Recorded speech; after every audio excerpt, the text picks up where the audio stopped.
Okay, let's unpack this. We opened up the data stack this week, and the biggest surprise wasn't an inflation report or anything like that. No, not at all. It was property. Exactly. A sudden, really sharp drop in house prices right in the heart of London's most affluent areas. Historically affluent, yeah. So our mission today is to understand why. Why are boroughs like Kensington and Chelsea seeing these massive value declines? And what that signals for the UK economy as a whole. Right. And we'll also pull out a few other sort of critical corporate updates that got a bit buried in the data. Okay, so let's get into it. The numbers are, well, they're startling. In Kensington and Chelsea, prices dropped 16.5%. Year on year, that's a huge figure. It's a loss of £236,000 on average. The price is down to about 1.2 million. And it wasn't just there. The City of London, Westminster, they saw similar heavy drops. So interestingly, some outer boroughs like Havering actually saw prices go up. Which is fascinating. And what's really at the heart of this is that the primary driver wasn't an economic crash. It was pure speculation. So not a real event, just fear. Exactly. Homeowners were reacting to the fear of new property taxes from Chancellor Rachel Reeves.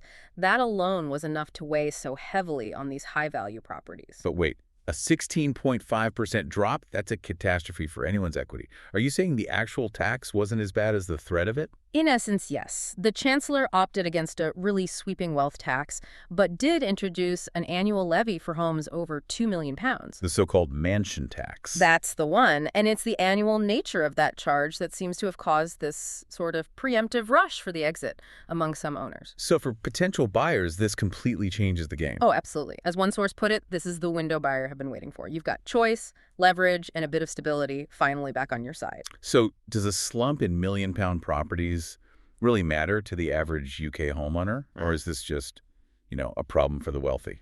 It matters because confidence is contagious, and it signals wider market behavior. If you zoom out, annual house price growth slowed nationally to just 1.7%. And there's huge regional inequality in there, right? Massive. Scotland and Northern Ireland were tracking nearly £100,000 below the English average. It just underscores how different the markets are across the UK. And all this connects to the bigger picture, I assume. It does. The Bank of England just cut the base rate by 1/4 percentage point. Down to 3.75%? Which is a signal of immediate relief for anyone on a variable mortgage. And it was possible because CPI inflation slowed way more than expected, hitting 3.2% in November. You mentioned downsizers before. This must be a particularly brutal hit for them. It is. If you're relying on your home's equity for retirement and suddenly that nest egg is shrinking, it can force you to stay put. Which just adds more stress to an economy that's already seeing pretty sluggish growth. Exactly. Okay, let's quickly pivot away from housing. There were a couple of other isolated corporate signals in the data. Right. And speaking of severe market stress, Petrofac. A long, long saga there. It is. This is the company that was fined £77 million for bribery back in 2021.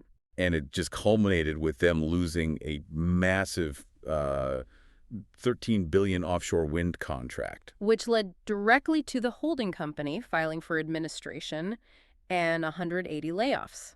A stark reminder of how these things can unravel. And then on a completely different note, there was a quiet profile update on a company called Leap.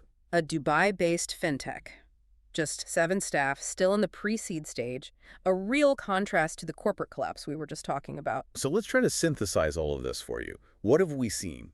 We've seen the London luxury market react, and react violently just to the threat of taxes. But then it could potentially stabilize pretty quickly now that the Bank of England has cut interest rates. Right. So what's the actionable takeaway here? I think Nick Leaming's assessment really nails it. The market is now a precision market. If you're a seller, you have to be competitive on price. Which leaves you with a really important question to mull over. Given how fast the market reacted to both fear, the tax speculation, and relief, the rate cut, how much of current property value is actually based on economic fundamentals? And how much is just pure market sentiment in this incredibly rate-sensitive environment?